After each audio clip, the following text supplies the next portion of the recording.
Hello everyone, welcome back to my YouTube channel. आज की class में हम करेंगे नवीन सर के द्वारा करवाया गया SSC MTS practice set number 2। तो इसमें हम हैंड रिटन नोट्स का रिवीजन करेंगे और इस क्लास की पीडीएफ के लिए हमारा डिस्क्रिप्शन बॉक्स में व्हाट्सएप नंबर दिया गया है, तो वहां से कॉन्टैक्ट करके इस क्लास की पीडीएफ ले सकते हैं। चलिए तो देर न करते हुए हम हमारी क्लास को शुरू करते हैं। और आज की क्लास में होने वाले हैं 33 यानी कि 33 क्वेश्चन जो हिस्ट्री, पॉलिटिकल साइंस, साइंस और करंट अफेयर्स से संबंधित होने वाले हैं। तो आज का हमारा फर्स्ट क्वेश्चन है, किस नृत्य को सादिर अट्टम कहा जाता है? सादिर का मतलब होता है मंदिरों से संबंधित। तो भरतनाट्यम जो क्लासिकल डांस है, जो तमिलनाडु का है, इसको सादिर अट्टम कहा जाता है। इसे अग्नि नृत्य या फायर डांस भी कहते हैं और इसे दासी अट्टम भी कहा जाता है। मोहिनी अट्टम कहाँ से संबंधित है? केरल से। और कथकली यह भी केरल से संबंधित है। कथकली में आँखों का संचालन किया जाता है। और मोहिनी यह अधिकतर एक्ट्रेस के द्वारा किया जाने वाला नृत्य है। मोहिनी का अर्थ होता है सुंदर स्त्री, यानी कि सुंदर महिला के द्वारा किया जाने वाला नृत्य कहलाता है मोहिनी अट्टम। कुचिपुड़ी आंध्र प्रदेश राज्य से संबंधित नृत्य है। भरतनाट्यम के पहले स्टेप को क्या कहा जाता है? तो इसके पहले स्टेप को कहा जाता है अलारिपू और जो अंतिम स्टेप होता है उसको कहते हैं तिल्लाना या थिल्लाना। तांडव नृत्य और लास्य नृत्य किसको कहा जाता है? तांडव का मतलब है गति और लय और लास्य का मतलब है भाव और रस। इन दोनों को तांडव और लास्य किसको कहा जाता है? भरतनाट्यम क्लासिकल डांस को कहा जाता है। और सबसे पुराना क्लासिकल डांस कौन सा है? तो यह है भरतनाट्यम जो लगभग 2000 वर्ष पुराना है। 1910 में ब्रिटिश सरकार के द्वारा इसको बैन भी कर दिया गया था। तो भरतनाट्यम को बैन कब किया गया था? 1910 में। और इसको पुनर्जीवित किसके द्वारा किया गया? भारत के पहले प्रधानमंत्री जवाहरलाल नेहरू के द्वारा किया गया, उनके कार्यकाल के दौरान। नेक्स्ट है हमारा सेकंड क्वेश्चन, लाहो नृत्य शैली का संबंध किस राज्य से है? तो लाहो का मतलब है मेघालय राज्य से संबंधित त्यौहार। और मेघालय राज्य से संबंधित अन्य त्यौहार कौन कौन से हैं? तो ये है वांगला जिसे 100 ड्रम फेस्टिवल कहा जाता है, नोंग क्रेम, बेहदीन खलम, साद सुकमिनसिम, राभा, दोरसगाटा डांस इत्यादि डांस संबंधित है मेघालय राज्य से संबंधित। लाहो, वांगला, नोंगक्रेम, साद सुकमिनसिम, राभा और दोरसेगाटा। मणिपुर के डांस कौन कौन से हैं? तो यह थांगटा, पुंग चोलम क्या होता है? मणिपुरी क्लासिकल डांस का जो भाग मेल वर्ग या पुरुष के द्वारा किया जाता है उसे कहते हैं चोलोम। तो चोलोम कीवर्ड किससे रिलेटेड हो जाएगा? मणिपुर राज्य से रिलेटेड हो जाएगा। सिक्किम से संबंधित नृत्य कौन सा है? सिंघी, छम और मारूनी। और केरल से संबंधित ओट्टम, थुलाल और काली अट्टम, ओट्टम, थुलाल इत्यादि। हरशंकर भट्टाचार्य का संबंध किससे है? तो इनका संबंध है सितार से। और सितार से ही संबंधित है पंडित रविशंकर, जिनको ग्रैमी अवार्ड प्रदान किया गया था। और ये ग्रैमी अवार्ड पाने वाले पहले भारतीय बन गए थे, जिनको 1968 में पहले भारतीय को ग्रैमी अवार्ड दिया गया था। और इनके एल्बम का नाम था वेस्ट मीट्स ईस्ट। और इनको भारत रत्न का भी दिया गया था 1999। 1999 में इनको भारत रत्न दिया गया था। और भारत रत्न पाने वाले दूसरे संगीतज्ञ बने थे। और पहले संगीतज्ञ कौन थी? 1998 में MS सुब्बुलक्ष्मी को, और लता मंगेशकर को सन 2001, और बिस्मिल्लाह खान को भी सन 2001 में भारत रत्न दिया गया था। ग्रैमी अवार्ड पाने वाली पहली भारतीय महिला कौन है? तो पहली भारतीय महिला हैं तन्वी शाह, जिनको सन 2010 में ग्रैमी अवार्ड दिया गया था। और ग्रैमी अवार्ड को संगीत का नोबेल अवार्ड भी कहा जाता है। अनुष्का शंकर किससे संबंधित है? सितार से।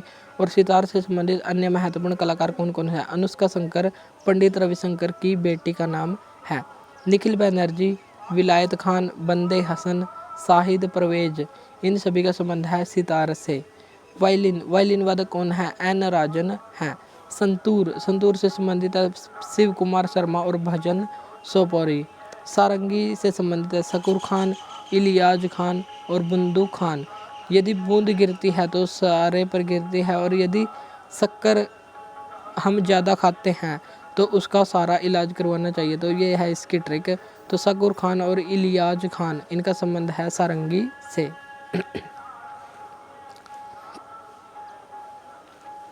रजनी गबरा और हरनी गबरा किस राज्य का सांस्कृतिक उत्सव है? तो ये है असम का। और असम के अन्य फेस्टिवल कौन कौन से हैं? Baisagu festival, Mona festival, Majuli festival, Dehing Patkai festival, Ambubachi Mela, जो जिसे पूर्व का महाकुंभ कहा जाता है और ये कामाख्या माता मंदिर में होता है। यह कामाख्या माता मंदिर 51 शक्तिपीठों में से एक है। अली एलिगांग फेस्टिवल, बेखो फेस्टिवल, चाय महोत्सव और रोंकर महोत्सव कामाख्या माता मंदिर में योनि की पूजा की जाती है।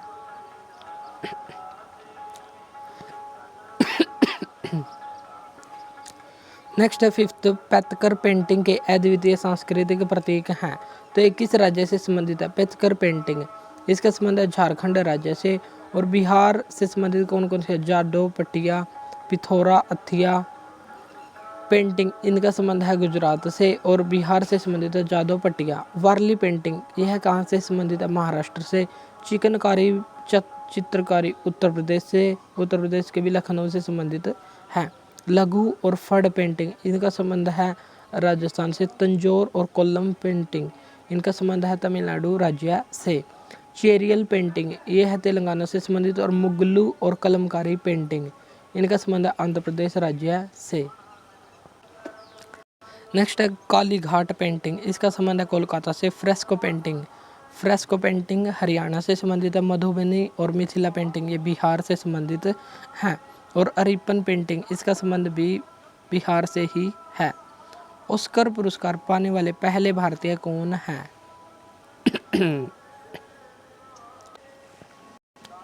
ऑस्कर पाने वाले पहले भारतीय हैं भानु अथैया, जिनको 1983 में गांधी फिल्म के कॉस्ट्यूम डिजाइनिंग के लिए भानु अथैया को ऑस्कर अवार्ड मिला था। और गांधी फिल्म के डायरेक्टर का नाम था रिचर्ड एटनबरो।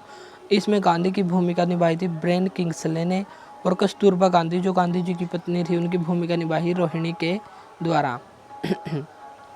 ऑस्कर अवार्ड्स को कब शुरू किया गया था? 16 मई 1929 को शुरू किया गया।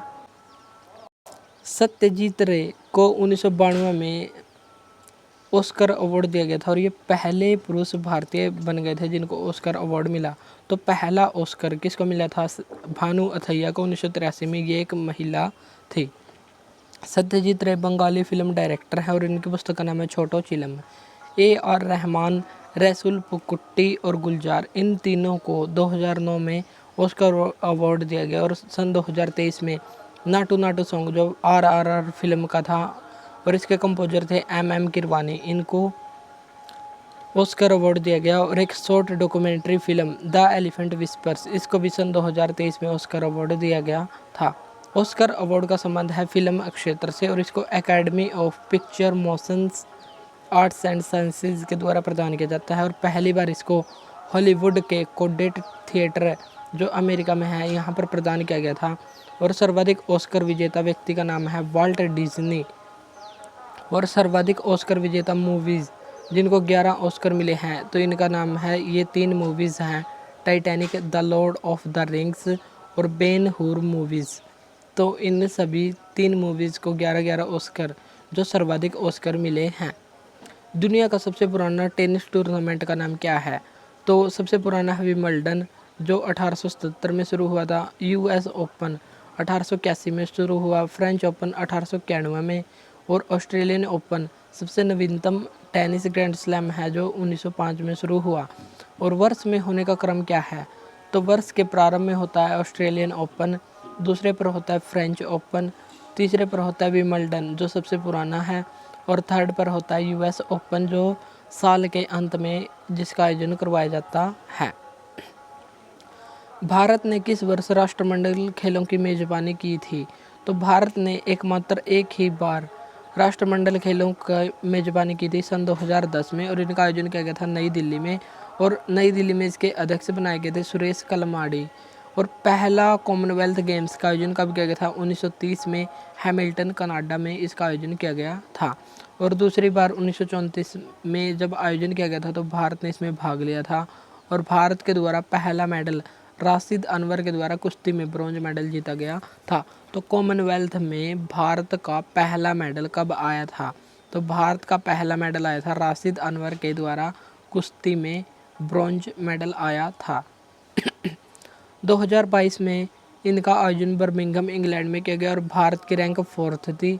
भारत ने इसमें 61 पदक जीते जिनमें से 22 गोल्ड मेडल थे। 2026 में कॉमनवेल्थ गेम्स का आयोजन ऑस्ट्रेलिया के विक्टोरिया नामक स्थान पर किया जाएगा और सन 2030 में हैमिल्टन कनाडा में इसका आयोजन किया जाएगा 100वीं वर्षगांठ के उपलक्ष्य में। The ministry of utmost happiness नामक पुस्तक किसके द्वारा लिखी गई है? तो यह लिखी गई है अरुंधति रॉय के द्वारा और अरुंधति रॉय की एक महत्वपूर्ण पुस्तक है मामूली चीज़ों का देवता या गॉड ऑफ स्मॉल थिंग्स, जिसके लिए 1997 में इनको बुकर प्राइज भी प्रदान किया गया है और बुकर प्राइज लेने वाली ये पहली भारतीय बन गई हैं। और इनके अन्य महत्वपूर्ण रचनाएं कौन कौन सी हैं? Azadi, the cost of living, the end of imagination, walking with the comrades, the doctor and the saint, my seditious heart. और बुकर प्राइज विजेता ये पहली भारतीय महिला हैं और इनको अभी हाल ही में सन 2024 का पेन पिंटर अवार्ड भी दिया गया है। तो ये भी हमको ध्यान रखना है कि इनको पेन पिंटर अवार्ड भी दिया गया है सन 2024 में। बुकर प्राइज को कब शुरू किया गया था? 1969 में, लेकिन पहली बार किसी भारतीय को कब दिया गया था? 1997 में दिया गया था। इंटरनेशनल बुकर प्राइज यह कब शुरू किया गया था? सन 2005 में शुरू किया गया था। भगवान महावीर ने मोक्ष प्राप्त किया तो कहाँ से प्राप्त किया? पावापुरी, जिसे अप्पापुरी भी कहा जाता है और इसका अर्थ है पाप रहित नगरी। तो पावापुरी या अप्पापुरी में भगवान महावीर के द्वारा मोक्ष प्राप्त किया गया। इन्होंने 72 वर्ष का जीवन व्यतीत किया। तो जन्म इनका 540 BC में हुआ और मृत्यु 468 BC या ईसा पूर्व में हुई। 30 वर्ष की आयु में इन्होंने अपने भाई नंदीवर्धन से आज्ञा लेकर ग्रह का त्याग कर दिया और 12 वर्ष कठोर तप के बाद इनको ज्ञान की प्राप्ति जंबिक ग्राम में हुई, साल के वृक्ष के नीचे। और महात्मा बुद्ध को ज्ञान प्राप्त किस वृक्ष के नीचे हुआ था? पीपल के वृक्ष के नीचे हुआ था। जैन धर्म में कुल तीर्थंकरों की संख्या कितनी है? तो जैन धर्म में कुल तीर्थंकर की संख्या है 24। पहले तीर्थंकर का नाम था ऋषभदेव, दूसरे का नाम था अजितनाथ, 22वें थे अरिष्टनेमी, 23वें थे पार्श्वनाथ और 24वें कौन थे? महावीर स्वामी थे। और इनको लास्ट या 24वां तीर्थंकर कहा जाता है। तीर्थंकर का मतलब है ज्ञान का रास्ता दिखाने वाला या पथ प्रदर्शक। पार्श्वनाथ ने जैन धर्म के जैन धर्म के 4 महत्वपूर्ण तत्व दिए थे और इनमें 5वां सिद्धांत, तो 4 सिद्धांत दिए थे पार्श्वनाथ के द्वारा। ये था सत्य, अहिंसा, अस्तेय मतलब चोरी न करना, अपरिग्रह यानी कि सांसारिक चीज़ों को इकट्ठा न करना, और इसमें 5वां सिद्धांत जोड़ा गया ब्रह्मचर्य, जो महावीर स्वामी के द्वारा जोड़ा गया था। लेकिन ये 4 सिद्धांत पार्श्वनाथ के द्वारा दिए गए थे। 11वां क्वेश्चन है, भारत का सबसे बड़ा स्तूप कौन सा है? तो भारत का सबसे बड़ा स्तूप है केसरिया स्तूप और इसकी खोज के मोहम्मद के द्वारा 1958 में की गई थी और यह बिहार के पूर्वी चंपारण में स्थित है। शांति स्तूप कहाँ पर स्थित है? लेह लद्दाख में स्थित है। सांची स्तूप यह मध्य प्रदेश में स्थित है और इसको अशोक ने बनवाया था और 1989 में यूनेस्को में इसको शामिल किया गया था और यह वर्तमान में 200 रुपये के नोट पर अंकित है। नेक्स्ट है यूनेस्को साइट। भारत में यूनेस्को साइट कितनी है? तो भारत में 43 रामसर साइट हैं और इनमें 41वीं कौन सी है? तो 40वीं है धौलावीरा, 41वीं है शांति निकेतन, 39वीं है रामप्पा मंदिर जो तेलंगाना से संबंधित है, जिसे रुद्रेश्वर मंदिर भी कहा जाता है। 42वीं साइट है सोमनाथपुरा के मंदिर और इनमें हेलिविडे के मंदिर भी शामिल हैं, तो इनको होयलेश्वर मंदिरों का समूह कहा जाता है। तो होयलेश्वर मंदिरों का समूह 42वीं हेरिटेज साइट है और 43वीं अभी हाल ही में 2024 में बनी है मोइदम। जो अहोम राजवंश के कब्रिस्तान होते थे उनको कहा जाता था मोइदम और इसकी बैठक 46वें सत्र की बैठक, यूनेस्को के 46वें सत्र की बैठक का आयोजन भारत में किया गया। भारत मंडपम नई दिल्ली में किया गया 21 से 31 जुलाई के बीच। तो यहीं पर इसको मोइदम को भारत यूनेस्को साइट में शामिल किया गया था। लोयन कैपिटल का निर्माण बुद्ध के खालिस्तान की ऐतिहासिक घटना की स्मृति में बनाया गया था। तो सारनाथ में जब इन्होंने पहला उपदेश दिया तो इस उपलक्ष्य में लोयन कैपिटल का निर्माण किया गया और सारनाथ को ही इसी का पुराना नाम ऋषिपत्तनम था। इनका जन्म 563 बीसी में हुआ और इनकी मृत्यु 483 बीसी में हुई। लगभग 80 वर्ष तक इन्होंने जीवन व्यतीत किया। इनके जीवन से संबंधित कुछ महत्वपूर्ण घटनाएं हैं, जैसे ग्रह त्याग की घटना को क्या कहा जाता है, महाभिनिष्क्रमण और ज्ञान प्राप्त किया जब इनको कहा गया संबोधि। पहला उपदेश इन्होंने दिया सारनाथ में, तो इस घटना को कहा गया धर्म चक्र परिवर्तन और निधन को कहा जाता है महापरिनिर्वाण, जो 483 बीसी में हुआ था। और बौद्ध संगीति भी काफ़ी इंपॉर्टेंट है, तो मुख्यतः 4 बौद्ध संगीति हुई थी। पहली हुई 483 ईसा पूर्व में और इस समय राजा थे अजात शत्रु और यह राजगृह में की गई। दूसरी 383 बीसी वैशाली में की गई और इसमें शासक थे कालाशोक। और तीसरी 255 बीसी में पाटलिपुत्र में आयोजन किया गया और इस समय शासक थे अशोक। और चौथी पहली शताब्दी में की गई और कुंडलवन कश्मीर में और इसके शासक थे कनिष्क। तो आपको कमेंट बॉक्स में बताना है कि चौथी बौद्ध संगीति के अध्यक्ष और उपाध्यक्ष कौन बने थे। बौद्ध वास्तुकला में कौन सा एक ध्यान कक्ष और भिक्षुओं के रहने का स्थान था। तो भिक्षुओं के रहने का स्थान कहलाता है विहार। और विहार के उदाहरण कौन कौन से हैं, जो महाराष्ट्र में अजंता और एलोरा की गुफाएं हैं जिनको यूनेस्को की हेरिटेज सूची में शामिल किया गया है, तो ये विहार कहलाते हैं। स्तूप का मतलब क्या होता है, आत्मज्ञान का प्रतीक स्तूप को माना जाता है और स्तूप के ऊपर एक पेटिका रखी जाती है। तो ऐसे होता है स्तूप, और स्तूप के ऊपर एक पेटिका रखी जाती है जिसमें बौद्ध धर्म से संबंधित जो भी व्यक्ति होता है उसके नाखून या उससे संबंधित हड्डियां वगैरह रख दी जाती हैं और इसके ऊपर एक झंडे टाइप होता है। तो इस पेटिका का यह स्तूप का सबसे पवित्र भाग होता है जहाँ पर उनसे संबंधित कुछ महत्वपूर्ण प्रतीक रखे जाते हैं। बरहुत स्तूप जातक कथाओं और कहानियों का चित्रण करता है। तो यह किस राज्य में है, तो बरहुत स्तूप है मध्य प्रदेश राज्य में और इसका निर्माण पुष्यमित्र शुंग के द्वारा करवाया गया था और यह शुंग वंश के संस्थापक थे। जातक कथाएं, इनकी संख्या होती है 549 और जातक कथाओं को महात्मा बुद्ध से पूर्व जन्म की कथाएं कहा जाता है। जो महात्मा बुद्ध के जन्म की पूर्व कथाएं हैं, पूर्व जन्मों की कथाएं हैं, उनको जातक कहा जाता है। महाबोधि स्तूप कहाँ पर है, तो ये बोधगया बिहार में है। धमेख स्तूप, यह सारनाथ के उत्तर प्रदेश के सारनाथ में है। रामभर स्तूप, यह उत्तर प्रदेश में है। सांची का स्तूप, यह मध्य प्रदेश में है और इसको 1989 में यूनेस्को की हेरिटेज सूची में शामिल किया गया था।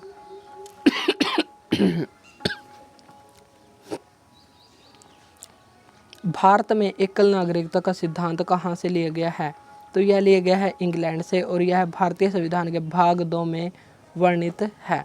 भाग 2 में है नागरिकता, जो अनुच्छेद 5 से 11 तक है। नागरिकता पर कानून बनाने का अधिकार भारतीय संसद को प्राप्त है। इंग्लैंड से हमने और क्या क्या प्रावधान लिए, द्विसदन यानी कि लोकसभा और राज्यसभा का प्रावधान लिया। संसदीय विशेषाधिकार लिए जिसका वर्णन अनुच्छेद 105 में किया गया है।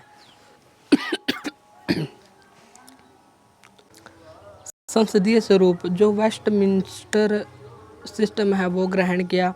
कैबिनेट प्रणाली भाग 3, और तो ये सभी हमने इंग्लैंड से ग्रहण किया। और भाग 3 में है मूल अधिकार, जो अनुच्छेद 12 से 35 तक हैं। तो और यह प्रावधान हमने लिया अमेरिका से।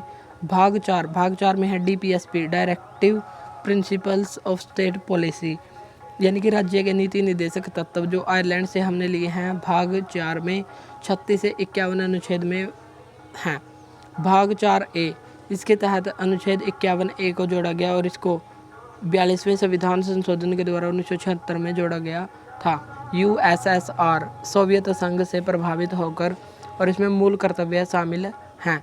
और अनुच्छेद कौन सा, अनुच्छेद 51A।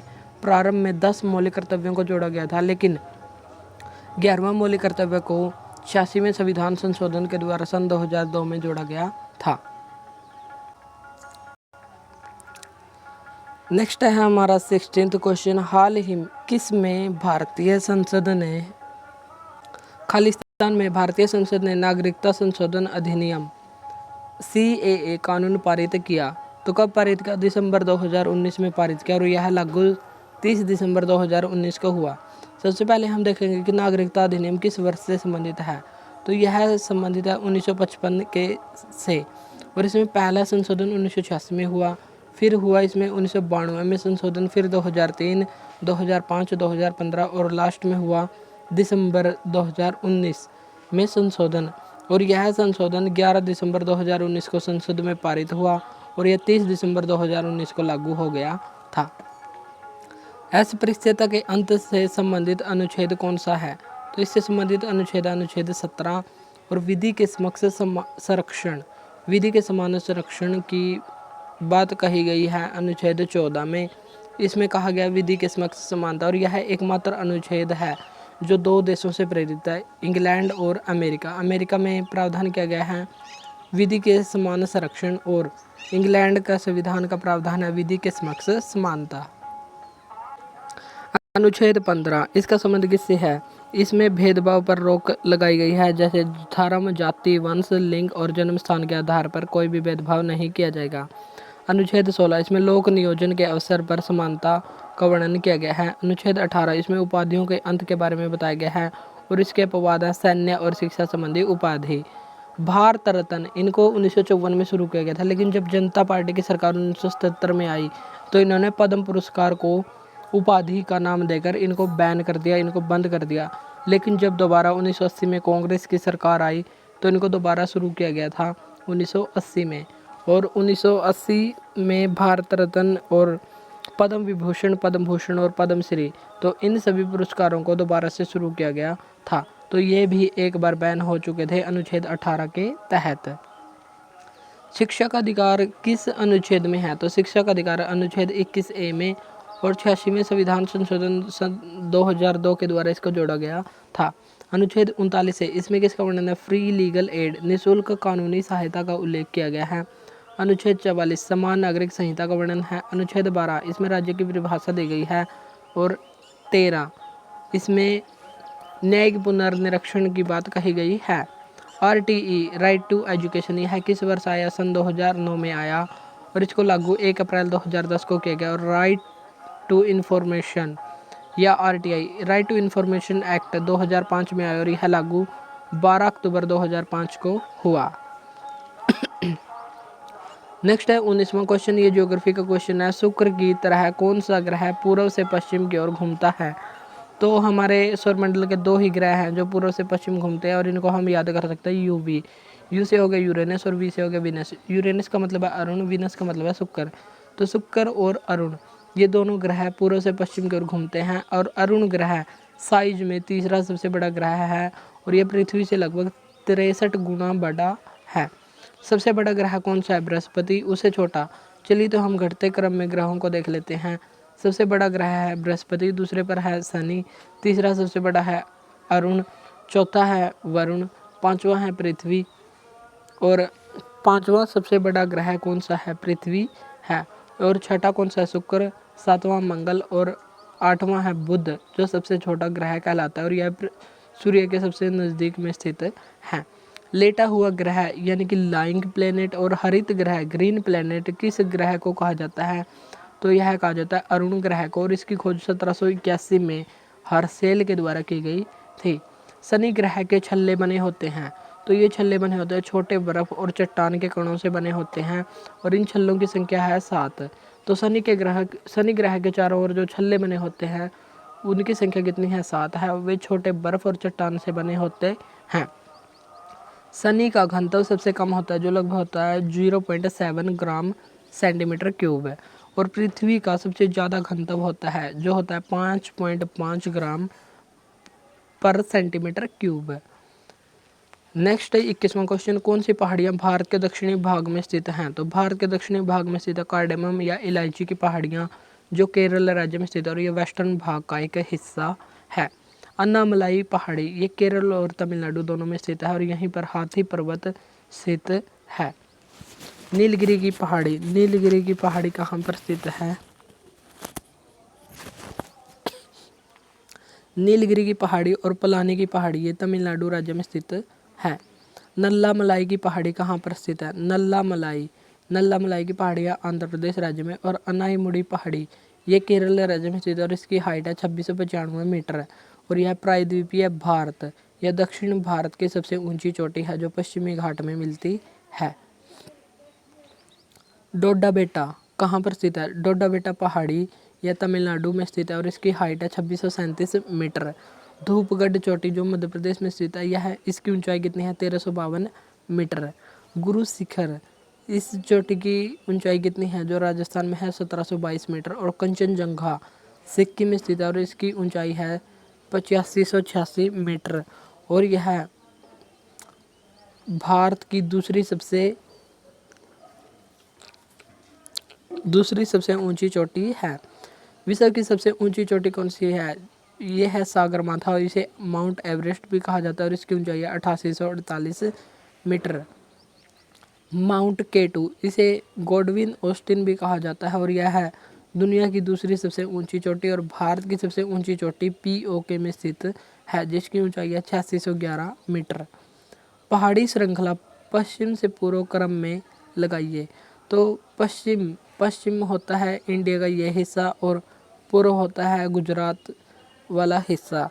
तो पश्चिम में है गारो, फिर आती है खासी, फिर जयंतिया और फिर नागा पर्वत श्रृंखला। मेघालय ये सभी गारो, खासी और जयंतिया ये कहाँ पर स्थित है? मेघालय में। और मेघालय में सर्वाधिक वर्षा मासिनराम में होती है। मासिनराम किन पहाड़ियों पर स्थित है? तो ये खासी पहाड़ी में स्थित है। समस्थानिकों की संख्या किसके समान होती है? तो समस्थानिकों की संख्या प्रोटॉन के समान होती है। प्रोटॉन और इलेक्ट्रॉन इनको जेड से डिनोट किया जाता है।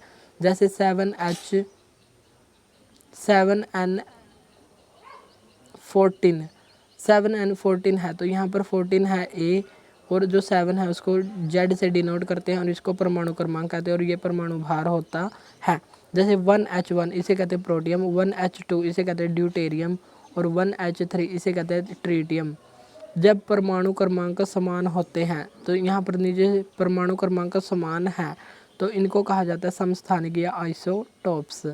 और जिनके परमाणु भार बराबर होते हैं जैसे 6C14 ये है परमाणु भार और 7N14 परमाणु भार समान हो तो उसे कहते हैं आइसोबार्स या समभारिक। सम का मतलब है समान, भारिक का मतलब है वजन, जो इनका भार है वो समान है तो इनको कहते हैं समभारिक। और आइसोटोन्स या सम न्यूट्रॉनिक जिसमें न्यूट्रॉन की संख्या समान होती है जैसे 1H3 और 2He4।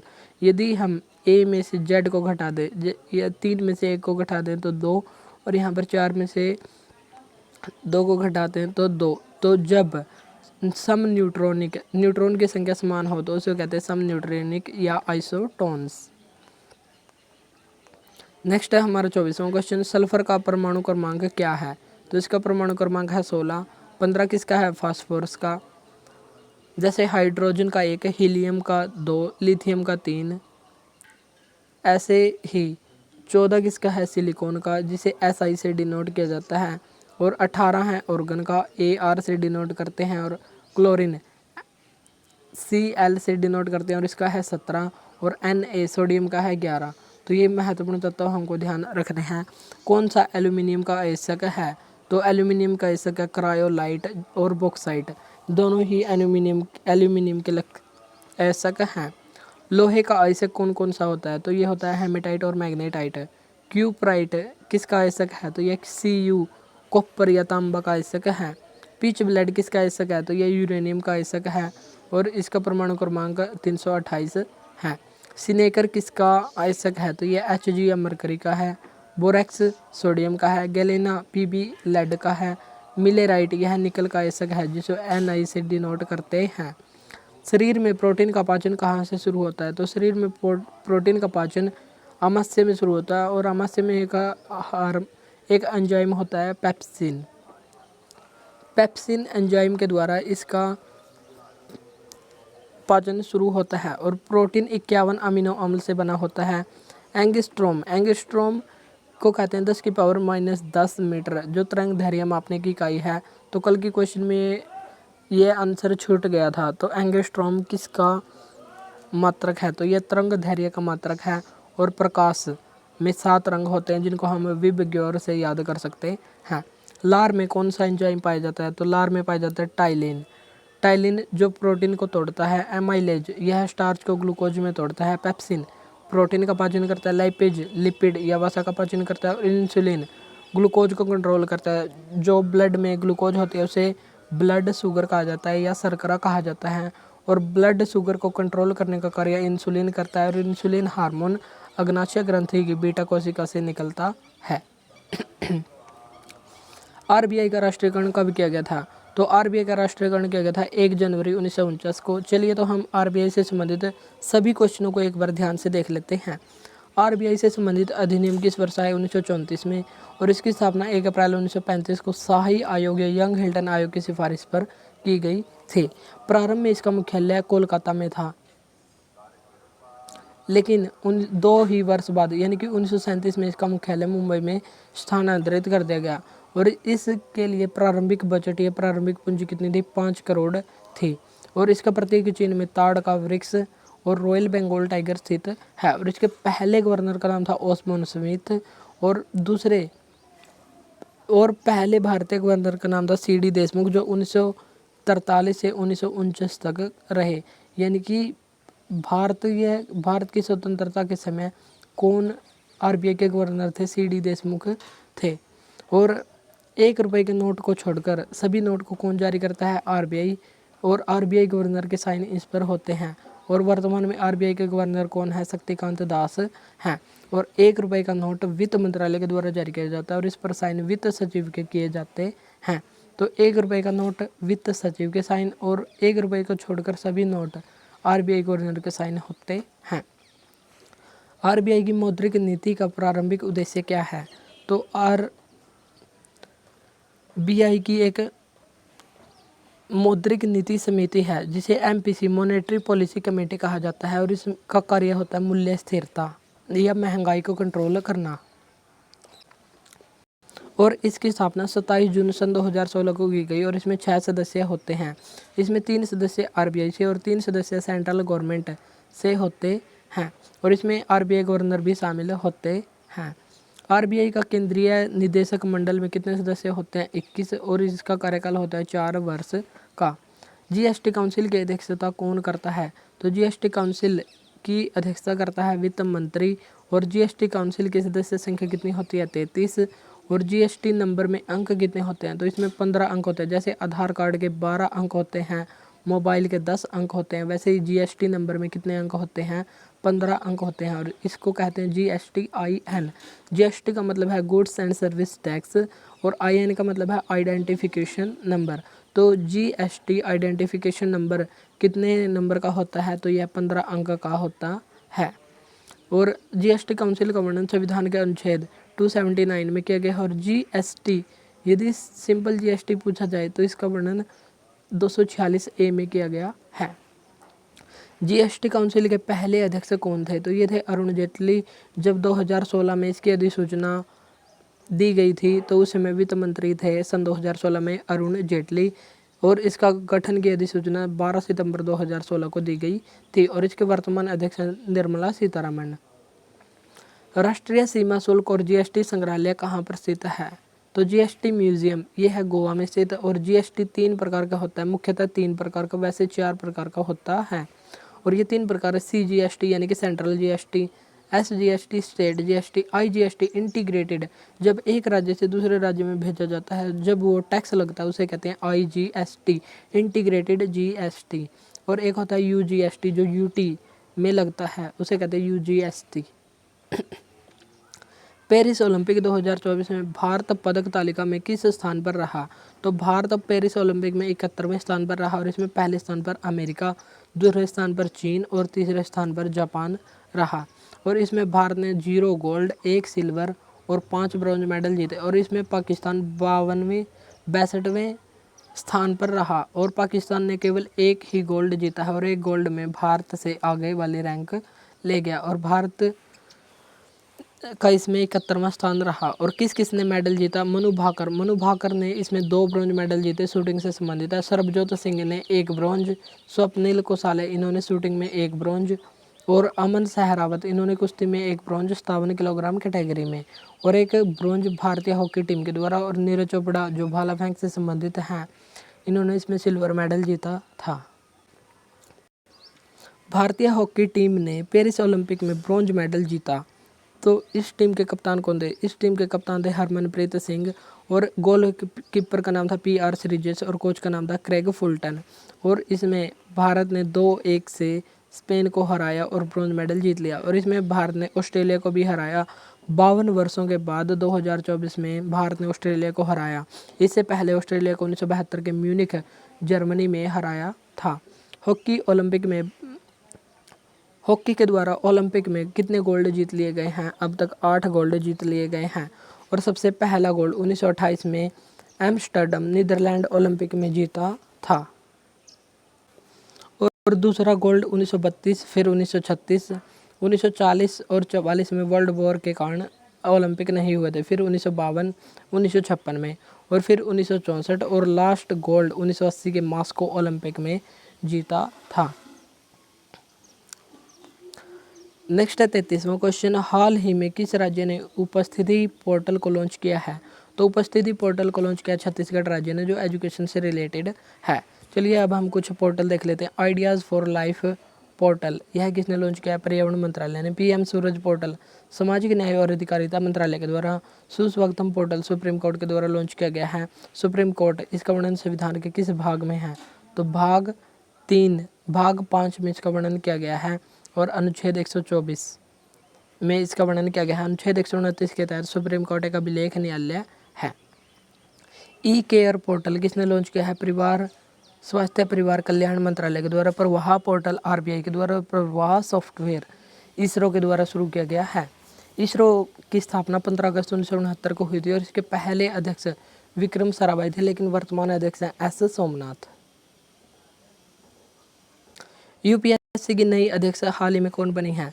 तो UPSC की नई अध्यक्ष बनी है प्रीति सूदन, और ये पहली महिला अध्यक्ष हैं UPSC। इसकी स्थापना 1926 में ली कमीशन की सिफारिश पर की गई थी, और 1935 में इसका नाम PSC से UPSC किया गया था 1935 में, और यूनियन पब्लिक सर्विस कमीशन इसकी फुल फॉर्म है। इसका वर्णन संविधान के अनुच्छेद 315 से 323 के बीच है। केंद्रीय बजट 2024-25 में बिहार में विभिन्न योजनाओं के लिए कितने करोड़ रुपए का बजट ऐलान किया गया है? तो बिहार के लिए बजट का ऐलान किया गया है 59,000 करोड़ रुपए। और इसमें टॉप 2 योजना जो सर्वाधिक खर्च वाली हैं वे कौन कौन सी हैं? PM गरीब कल्याण योजना जो 2,05,250 करोड़ रुपए की हैं, और मनरेगा योजना 86,000 करोड़ रुपए की योजना है। और टॉप 2 मंत्रालय जिनको सर्वाधिक पैसा मिला, तो सबसे पहले मिला रक्षा मंत्रालय को 4,54,000 करोड़ रुपए, और ग्रामीण विकास मंत्रालय को 2,65,000 करोड़ रुपए। और इसमें भारत का राजकोषीय घाटा कितना रहा?